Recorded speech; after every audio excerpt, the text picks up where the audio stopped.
ও হইতে সাবধান। ব্যাপারটা কি? মানুষের বাড়ির গেটের সামনে লেখা থাকে কুকুর হইতে সাবধান, আর এই বাড়ির গেটের সামনে লেখা আছে বউ হইতে সাবধান। তার মানে হলো কি এই বাড়ির বউ কি কুত্তার চেয়ে বেশি ডেঞ্জারাস? তো ভিতরে যাই দেখি ঘটনাটা কি। খালাম্মা, আম্মা গো, টুকা চাল ভিক্ষা দিবেন গো খালাম্মা। ও খালাম্মা, খালাম্মা গো, ও আম্মা, আম্মা গো, টুকা চাল ভিক্ষা দিবেন গো আম্মা। ও আম্মা, আমি তোর কোন বাপের বলছিলাম? খালাম্মা, দুইটা চাল ভিক্ষা দেন গো খালাম্মা। খালা? আবার তুই খালা করতেছিস? আমার এদিকে তোর খালা মনে হইতেছে, তোর থাপ্পড় মেরে গালে পড়তে ফাটাই দিবি। এই কারণেই তো বাড়ির সামনে লেখা বউ হইতে সাবধান।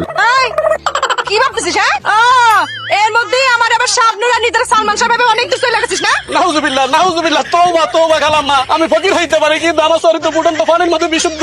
আবার খালা? ফকিরের বাচ্চা ফকির! তুই জানিস আমার কয়দিন এসে বিয়ে হয়েছে? আমার বিয়ে হয়েছে মাত্র 7 মাস, এখনো পোলাপান হয় নাই, আর তুই আমার খালা করতেছিস কোন আক্কেলে? তাহলে আপনার খালা কমু নাকি বউ কমু? ওরে ফকিরের বাচ্চা, তোর এত বড় সাহস, তোর এত বড় করিস? আমারে বউ করতে চাস? তারা তোরে একটা বাড়ি দিয়ে তোর মাথা দিল সব বাইর করে দেব। খালাম্মা, খালাম্মা আমার বাপ রে, খালাম্মা গো, খালাম্মা এই ধরিস কে? পালাইতেছে আবার বেয়াদব ফকির। ওই ভিক্ষা করতে আসুস, আজব করে কিছু জানিস না। আর যদি কোনোদিন আমার বাড়ির উপর আসছিস, তোর বাড়ি দিয়ে দুই ভাগ করে ফেলামু।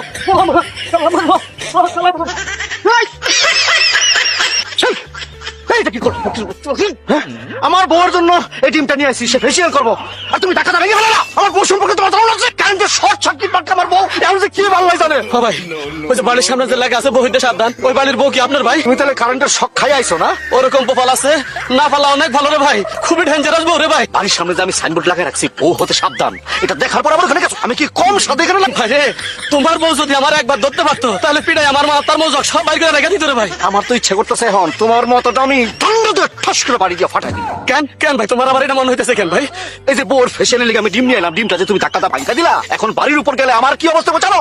600 ভোল্টের শক দিব আমার। আমার বাকি জীবনে পয়সা থাকলে তোমার বাড়ির উপর আর ভিক্ষা চাইতে যাবো না রে ভাই। বউ তো না জানা হাই ভোল্টেজ, বউ ভর্তি রে ভাই। পয়সা দাও। ডাক্তার তো ভাঙতে গেল, মাঙ্গাটা তো প্লাস্টিকের মধ্যে আছে। জয়নাল ভাইয়ের বউ ভাবি, ভাবি তো পুরো শর্ট সার্কিট। এমন একটা প্যাচ দিমো এটা দিয়া জয়নাল ভাইয়ের 12টা আজকে বাজায় ছাড়বে। জয়নাল ভাই, তুমি আমার সাথে যা করছো এমন পেজ কি দিমু আয়, তুমি তো শেষ। জয়নাল ভাই, ও জয়নাল ভাই, জয়নাল ভাই, ও জয়নাল ভাই, জয়নাল ভাই। কি রে, আমার গলা ফাটে চিৎ করতেছ কেন? কি হয়েছে? গলা রক্ত ছিঁড়ে যাবে, হয়েছে কি? ও ভাবি, ভাবি আমাকে জয়নাল ভাই আমার গঞ্জে পাঠিয়ে দিল সোনার পাউডার, ওই যে উত্তরবার টুনটুনি আছে না, ওই টুনটুনি নাকি গিফট করবে। কি? গিফট করার জন্য তোর স্নোবোর্ডার কিনতে কইছে, আর তুই গেছিস? আশ্চর্য কথা ভাবি, যাবো নাকি সেজন্য? জয়নাল ভাই আছে আমার বড় ভাই, আমার সিনিয়র, সে আমার একটা কথা কথা না শুনলে বেয়াদবি হয়ে যায় না? বেয়াদবি হয়ে যায় না? কি করে গেছিস কেন তোর? হ্যাঁ, তোর ভাই যদি কয় আরেকজনের বাড়িতে আগুন দিতে, তুই তাই যাবি? না ভাবি, তা দেবো না। তাহলে তুই স্নোবোর্ডার কিনতে গেছিস কেন? তোর ইচ্ছা করতেছে কি জানিস? ইচ্ছা করতেছে তুই গা থাপড়ে